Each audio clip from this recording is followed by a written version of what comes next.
So we're at Cascades Mountain Bike Park. I'm Jacqui Cochran, Marketing Manager for Husqvarna South Africa, and we're chatting to Nick Floros of Floros Trails. How's it, Nick? Hi Jax, how are you?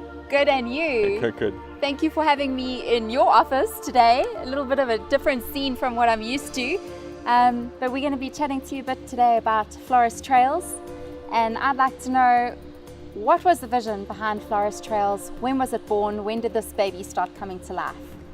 Well, it's been something that's taken years and years to sort of evolve, and it started out as a passion to ride mountain bikes, and from there we slowly got into a bit of trail building here and there, got involved with 1 or 2 races, and yeah, it just snowballed from there. I just saw the enjoyment that people got from riding really good trails and flowing trails, and in 2010 we decided to make it a business.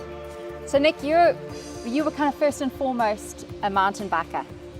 Yeah. So you understand what thrills people on their bikes. Yeah. It's yeah, you know, riders from amateurs all the way through to advanced riders have some challenges that they want to experience on their bike, and we try and work out what it is first of all and give it to them. And yeah, the response to our trails has been pretty good. So what would you say if there was a hallmark that defined the kind of trails that you try and build? What would you say that is? I think it's the trails at Cascades. They're known to be challenging. They're known for their flow. We've managed to put on some really big events here, so World Cups, World Champs. So the guys know it for a challenging course and something that will definitely take you up to an international standard when you come riding. So it would be fair for us to say that Cascades and Pietermaritzburg is kind of developed an unofficial reputation in the mountain biking world for being the capital of mountain biking in South Africa. Yeah, it's definitely so. You go to any international, I've had the privilege of going to other international events, and you chat to the guys, and you mention Pietermaritzburg. Everyone that is something in mountain biking knows where Pietermaritzburg is. Tell us a little bit about your long-standing love affair with Husqvarna, because obviously that's one of my passions, and it's awesome to meet somebody who is a brand ambassador for Husqvarna. How did it all start?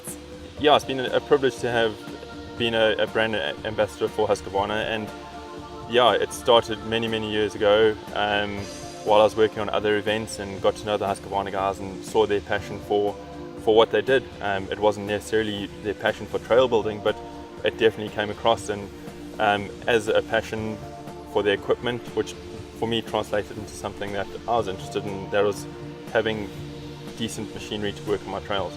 And it's something that often crosses my mind, that we need to have reliable machinery. We're not always close to a service center. If our machines break down, we quickly run in and go and have them repaired. More often than not, we 4 or 5 hours away from the closest town. So the last thing you want is to try and start a brush cutter or a chainsaw and the thing doesn't start and you have to run off and go and have it repaired. So, and the Husqvarna equipment has been really good over the years. Which of our machines are you using? Yeah, we have a rotavator, which is our little secret weapon to create nice cattle path type trails.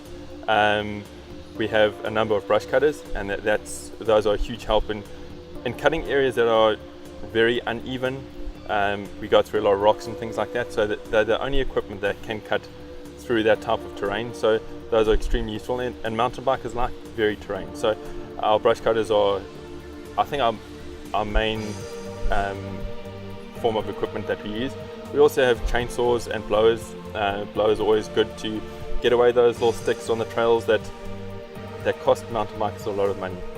So yeah, those are the 3 main or 4 main pieces of equipment that we use. Mm-hmm. And yeah, it's been 5 years of really good workouts from them.